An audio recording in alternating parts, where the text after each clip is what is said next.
basically described as a union official on behalf of some guy named Tony who was upset with them. And, here's the blood money, or here's what's being offered for the blood money. And you think Paul will do this? And so she went and asked Paul, and he got a couple of his buddies, and they all agreed that they could pull this off. You had mentioned an almost Fargo-esque comedy that these guys were involved with. Not so funny in the end. But the idea that they recruited a couple people, this is Veely and Martin, and another guy named Phillips. Tell us a little bit about this foolishness that these guys undertake. Certainly not professional assassins by any means. No. And Martin kind of comes along a little bit later after Phillips finally says this is nuts. Because they'd try to go find Yablonsky in Washington, D.C. and get lost, or have a flat tire, or, go to the wrong house, or get turned away, or, it's just one thing after another. One time, the three of them, Phillips and Gilly, go to the Yablonsky house, actually go out there, and they're going to kill him, but nobody's home. So they stop, and two of them go into the house, and they stop and they look around. They make some ham and cheese sandwiches in the kitchen, have lunch, and then go outside. And Gilly, who was supposed to be waiting in the getaway car, has actually taken off. He's freaked out. So he leaves them. And so they go hauling off down the road, and he finally comes driving up and picks them up. And it really is just the Three Stooges trying to pull a murder off. And it really was just it's a tragic comedy in that they were just so inept at this until the end, where they managed to do what they came to do with the help of Martin. It's interesting that in their recon, they had the Caprice, and they were near Yablonsky's home at some vantage point that they used, but there were more than one person that took down the license plate. Well, they had used the car once when the two, you described at the beginning of the book, when the two went up there to kill Yablonsky and got cold feet and left, and went and decided to have a couple beers at the local beer hall, feet and left, and went and decided to have a couple beers at the local beer hall. And Yablonsky and his son and friend went in there and took down the license plate numbers of this car that Yablonsky had seen them driving. So that's on a pad in the desk. And it just happened to be that the same time that they were casing this area, that they drove past the home of two girls, a girl and her cousin, who were playing a game of, taking down license plate numbers of cars that drove by the house, sort of, one of those, there's an Arizona, we can check that off. There's a Hawaii, that sort of thing, and happened to see this Ohio license plate and took it down and wrote the number down on a pad. And this becomes very important later.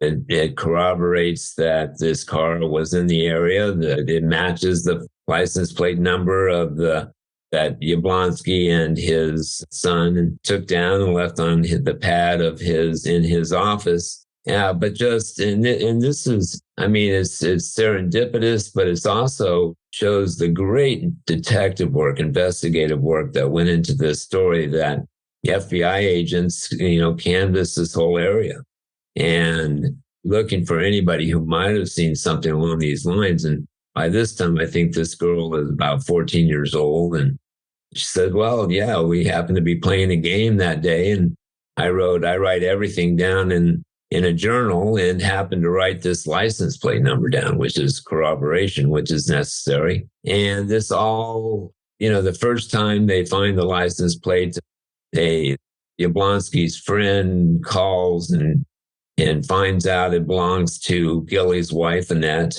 in Cleveland.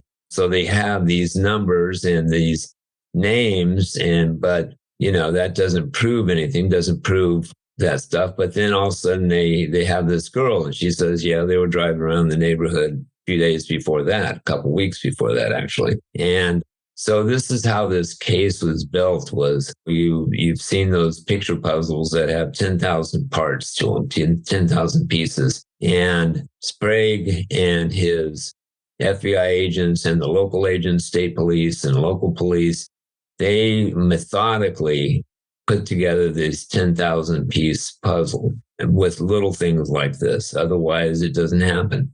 Now, you talked about that Annette Gilley is identified with this license plate, but also that the FBI learns fairly easy from canvassing, I guess, that Veely and Phillips had been arrested for burglary in the fall of 69, and Gilley had posted the bond for Veely. And a witness had also heard Veely and Phillips mouthing off that he was spending blood money. He claimed that Gilley and another had killed the Lubonsky family. So he was talking. So from that, they bring in this Veely for questioning, don't they?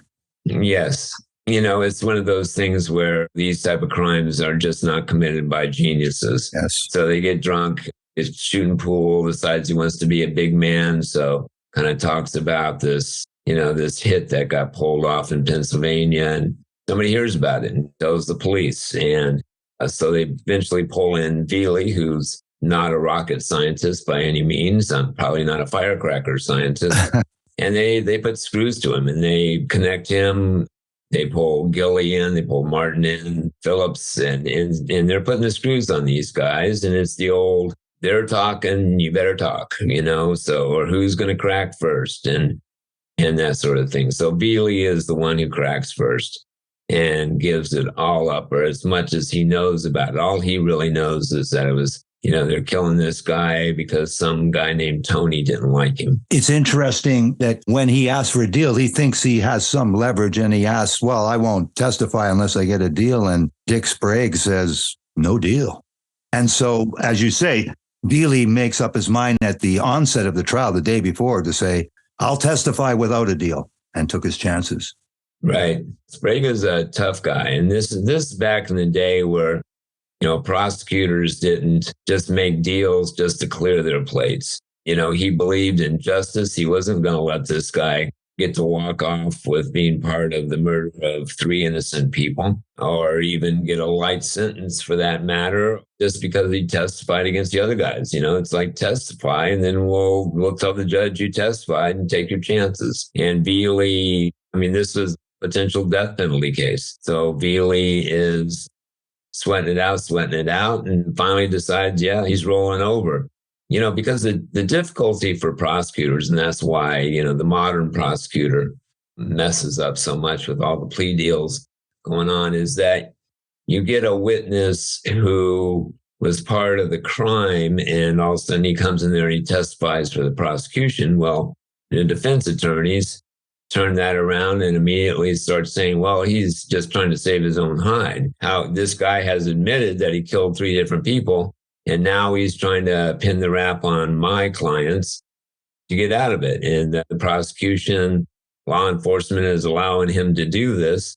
And suddenly you have jurors saying, well, maybe he is just doing this. Maybe he did it all by himself, or maybe he's the main leader of this whole thing. And it casts doubt. And now we start creeping toward that beyond a reasonable doubt on who actually ordered this, who actually committed it, who did what. So Sprague wasn't putting up with that. He knew he had a long ladder to climb to get to Boyle. And if he started at the bottom with making deals and, having questionable witnesses and this sort of thing, it's going to be really tough to get there. What's interesting about Claude Veely is that he gives this detailed confession, in particular where the murder weapons were dumped. And so you have this Monongahela River, probably mispronouncing it, but they took some master divers and actually found both weapons, the revolver and the carbine. Also, there was some film canisters that were stolen. Veely told them about those. They even found those. So remarkable police investigative work. It seemed miraculous that they could recover from the dirty river both weapons. That's one of the most incredible parts of the whole thing. This is the Monongahela. It took me a while to learn how to pronounce that, they had to chop through the ice to get there. They're diving in the dark. They're in this muddy piece of wood floating down and terrible stuff. They have a U.S. Navy diver. They have a FBI diver. And these guys go down there and somehow find something the size of a revolver, for one thing. Yeah. And also find the carbine. And, it's not like Veely could say, well, they threw it from here exactly 50 feet over there and it sank, directly from there. Rivers have, currents. Things move, even something as heavy as a revolver or a carbine. And so it goes down and it's different from where it was thrown. And, and these inexact, this is at night. They're driving back at night. So just that alone was just, wow, how did they accomplish that? And what sort of divine intervention did that take? And then they also had these film canisters that they'd stolen. Basically, Gilly had taken them thinking that, this would prove that we did what we said we were doing and we were in the house in case we need some proof for the guys who were going to pay us. And it's like, what? You took that? Throw them. So they pulled over the side of the road and they heaved them up in a field. And this is a snowy, we're talking January, February, all this stuff is going on. And somehow they found that. I mean, it's this, the police work in this is nothing short of incredible. To add to that, forensic accountants were utilized, and at United Mine Workers Association, they found those $10,000 checks issued a week apart in September 1969. Each had been requested in letters sent from Albert Pass to Tony Boyle. So there was a money trail from Pass to Boyle and back to Pass, from him to pensioners. And Pass was known to be a close confidant of the union president. And so if he was involved, William Turnblazer, he was an attorney, and president of District 19 was also involved. Right. It was sort of, there were some slip-ups by Boyle, things that were left tough to explain. There was no evidence of this R&I committee ever really existing, that they ever did any real work. They were basically counting on these pensioners to uphold the story. They were told, yeah, we went and did some work recruiting and, that paid me for some sandwiches I bought and a motel room and that sort of thing. And they were just counting on this absolute loyalty of these guys to, stick with the story. That's basically what Boyle kept putting out there through his henchmen, was stick to the story. If everybody sticks to the story, we won't have any problems here. And if everybody had stuck to the story, it'd have been really tough. Now, Dick Sprague, we're jumping ahead a little bit. He is ready to prosecute these guys. He decides to separate the two. Veely is going to testify, and Martin and Phillips and Gilly are going to trial. And the first to go to trial is Martin. What happens in this trial? You say that each trial of the three defendants was basically the same, bringing out the same witnesses, starting with Kenneth Yablonsky, describing the horror that he found his family slaughtered in the home, and then just the necessary witnesses to frame the story properly. And then there were the testimony of Veely testifying against these defendants, and the verdict from the juries, which happened fairly quick after deliberation. Right. Yeah. And he started with Martin because Martin was the toughest nut. Martin committed more crimes. He committed more violent crimes. He was kind of a small statured guy, but he, assaulted police officers and was sort of the toughest of them all. And Sprague figured that if he could get this guy, that the rest would start to fall into place because he was going to be the toughest. And in a lot of different ways. Martin was sort of he's small, but he's kind of a good looking guy. He used to wear his hair back as in the times with the ducktail and the pompadour. And, he had his own little fan club of young women who kind of screamed and yelled every time he came to the courthouse, and he'd wink, and very self-assured, a tough guy. And so Sprague decided he would start with him, knowing that if he could get this guy, then Gilly, who had refused to cooperate so far, Healy had cooperated, Phillips had come around to cooperate. Phillips wasn't at the murder scene, but he knew about everything leading up to it, that Gilly might come around. And Sprague knew that Gilly was the connection to Huddleston, and Huddleston up the ladder. Martin was just a gunman. And he did not have the connections into the Mine Workers Association that Gilly did. So Sprague knew that he needed Gilly. And he figured if Gilly heard or saw that Martin was convicted, then he would start worrying about, here comes the death penalty if I don't start talking. You also talked about Annette caves in and confesses, which also motivates Huddleston, her father. Right. This is this sort of an avalanche theory that Sprague is working on, that if he can push one rock down the hill by getting Martin, and then, well, first he gets Healy to testify because he needs that, or he can't get Martin, and Phillips to testify, or he can't get Martin. And then, pushes that rock, pushes the Martin rock down the hill, and the Martin rock possibly gets Gilly to testify. Now Gilly starts talking about, his wife and his father-in-law, Huddleston. And now we start having this avalanche of rocks that are starting to come down. And he knows that Boyle set this up like a mafia, Don would have done, Godfather would have done, is that he insulates himself by basically telling his henchmen to tell some other henchmen to tell some other henchmen to get this done, to insulate himself from this getting back to him.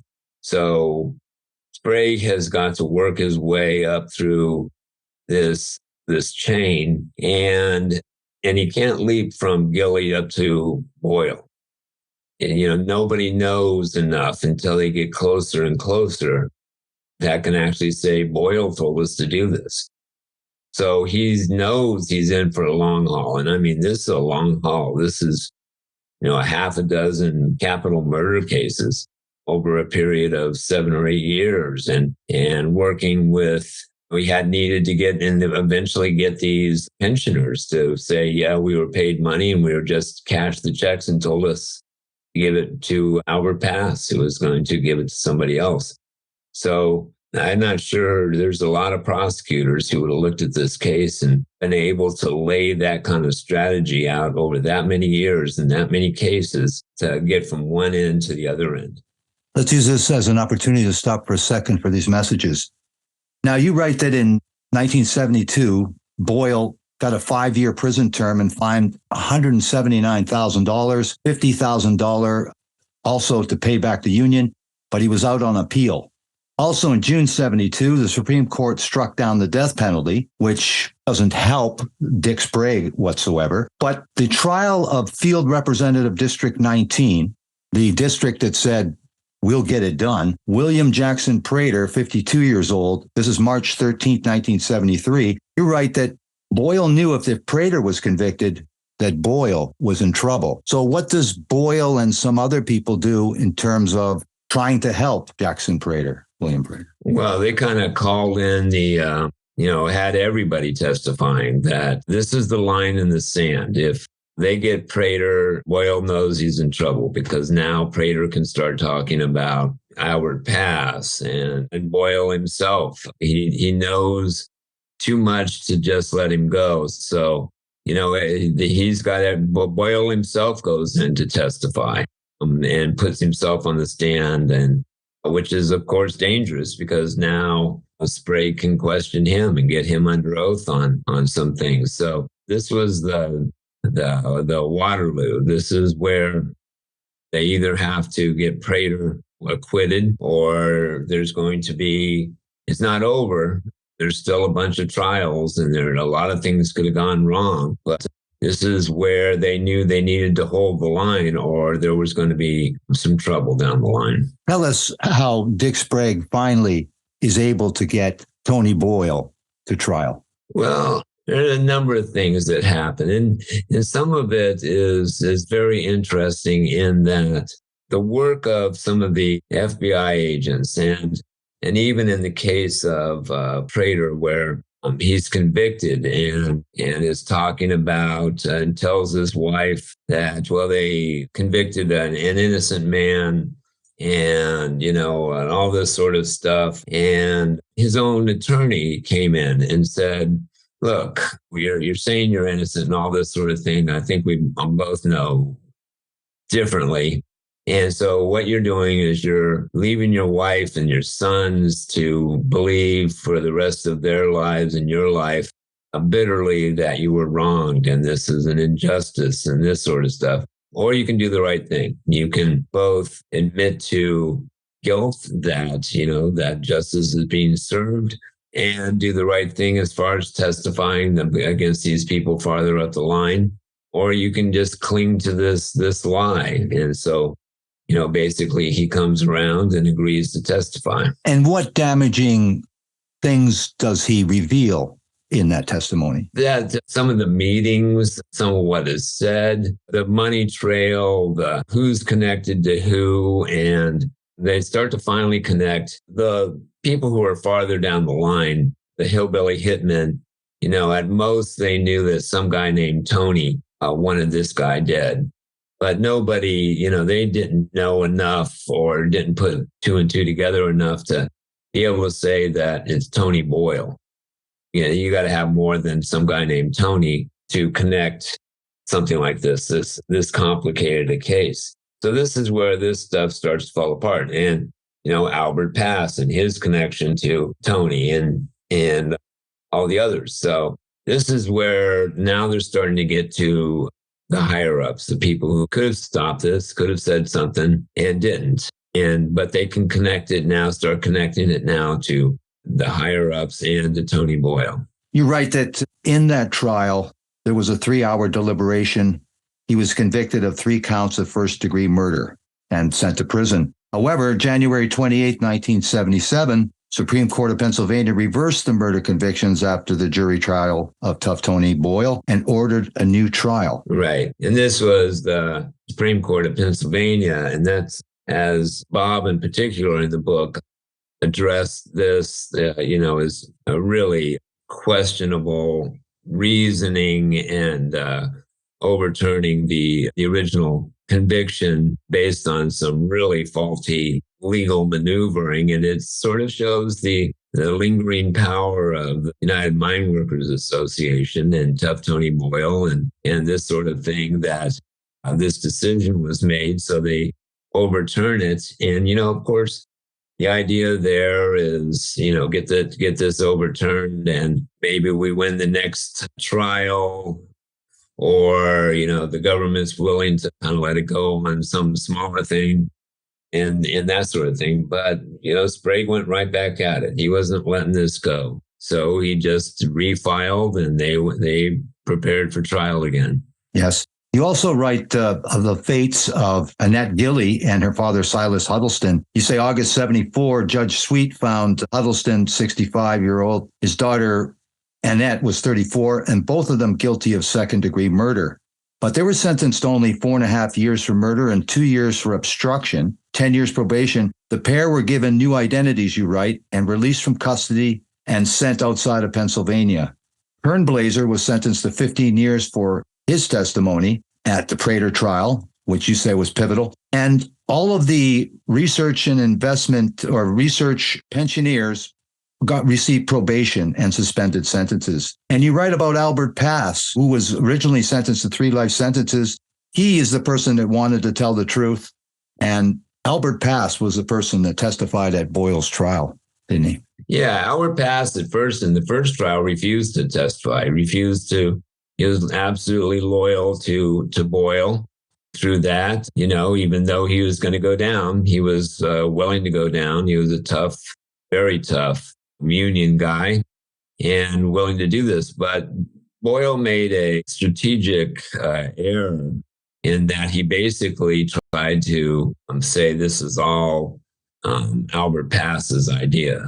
District 19. And District 19 within the United Mine Workers Association is sort of legendary. This is Bloody Harlan.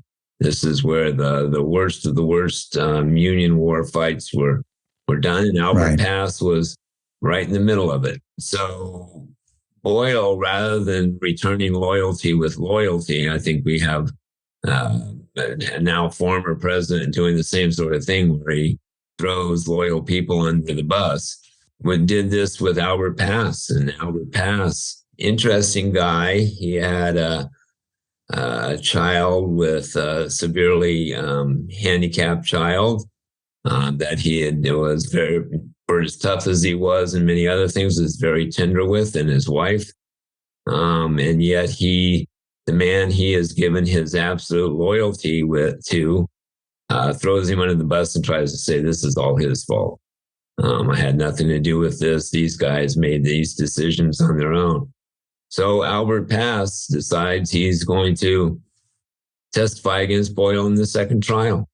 Is that, the loyalty goes so far, and I was as loyal as you could get, and you tossed me under the bus. And the only thing he really wanted was, as you noted, he got 3 life sentences.